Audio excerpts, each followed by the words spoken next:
آیا می دانستی؟ آیا می فهمیدی که 99% آدم های موفق زندگیشان فقط در 1 دقیقه تغییر کرده؟ شاید باور نکنی، اما همین 1 دقیقه که داری این ویدیو را می بینی و تماشا می کنی می تواند نقطه عطف زندگیت باشه. اما چگونه؟ مشکل اینجاست که ما فکر میکنیم تغییر زندگی به ماها و سالها وقت نیاز داره. منتظر یک معجزه خاص و بزرگی هستیم در زندگی خود. منتظر یک پیشنهاد کاری عالی و یا هم منتظر یک حادثه خاصی که در زندگی ما اتفاق بیفته ما منتظر آنها می باشیم، در حالی که هر روز، هر ساعت، هر دقیقه، هر ثانیه از کنار همین لحظه های نایاب و همچنان لحظه های طلایی عبور میکنیم و متوجه نمیشیم و نمیبینیم امین لحظه ها را.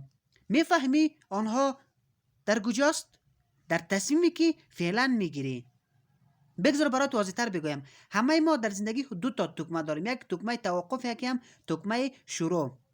وقتی در زندگی روزمره وقتی با چالش مشکل مواجه میشیم همه ما عادت کرده ایم و میگوییم، بهانه میاریم، نمیتوانم، نمیشود، این کار برای من نیست و ما از پس از این کار بر نمیایم. اما اگر همین حالا، همین اکنون در 1 دقیقه تصمیم بگیری که روی دکمه شروع پلی بکنی، یعنی همین دکمه شروع را تو در زندگیت پلی بکنی، دقیقا همین لحظه است که جادو در زندگیت اتفاق میفته. نیتن آبوداکا را یادت می آورد، کسی که با گرفتن یک ویدیوی ساده از بیتری نوشیدنی و اسکیت بوردش در 1 دقیقه زندگیش و دنیا را تغییر داد.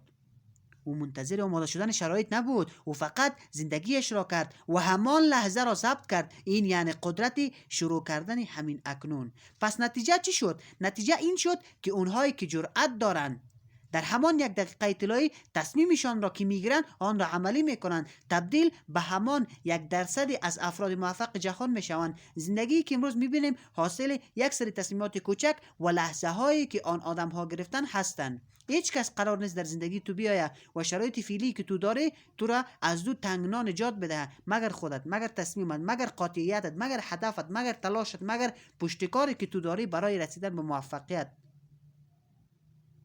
نه فردا، نه هفته دیگه، نه سال آینده، فقط همین 1 دقیقه تصمیم واقعی، نه یک آرزوی ساده. تصمیم واقعی بگیر، واقعا واقعی باشد. حالا وقتش است. من از تو میخواهم که همین اکنون در همین 10 ثانیه آینده یک کاری بکنی که زندگیت را متحول کنه. اینقدر سخت نگیر بالای خودت، فقط کافی است انگشتت را بگذاری روی دکمه سابسکرایب، کانال ما را سابسکرایب کنی، ویدیو را برای حمایت از ما لایک بکنی و همچنان زنگوله را فشار بدهی. با این کاری که تو میکنی به خودت و به دنیا ثابت میکنی که برای تغییر زندگیت جدی هستی. این اولین قدم کوچک برای فوق العاده قدرتمند برای موفقیت رسیدن و برای موفق شدن تو می باشه. این کانال پر از رازهایی هست که می توانند زندگی تو را متحول بکنن، اما تا وقتی عضو این کانال نباشی از آنها خبردار نمیشی و خبردار نمی باشی. حالا بگو ببینم آیا حاضری که 1% از آن افراد موفق باشی؟ در کامنت برایم بنویس من حاضرم، تا بفهمم، بدانم که تو جدی هستی و این ویدیو را برای کسی بفرست که دوست داره زندگیش تغییر کنه. یادت باشد این را هرگز فراموش نکن. فقط 1 دقیقه تا تغییر زندگیت فاصله داری. همراه هم باش تا این رازها را یکی یکی فاش کنیم. و همچنین این ویدیو را همراه خود سیو بکن و ذخیره بکن تا به خودت یادآوری کنی که تغییر از یک تصمیم شروع می شود.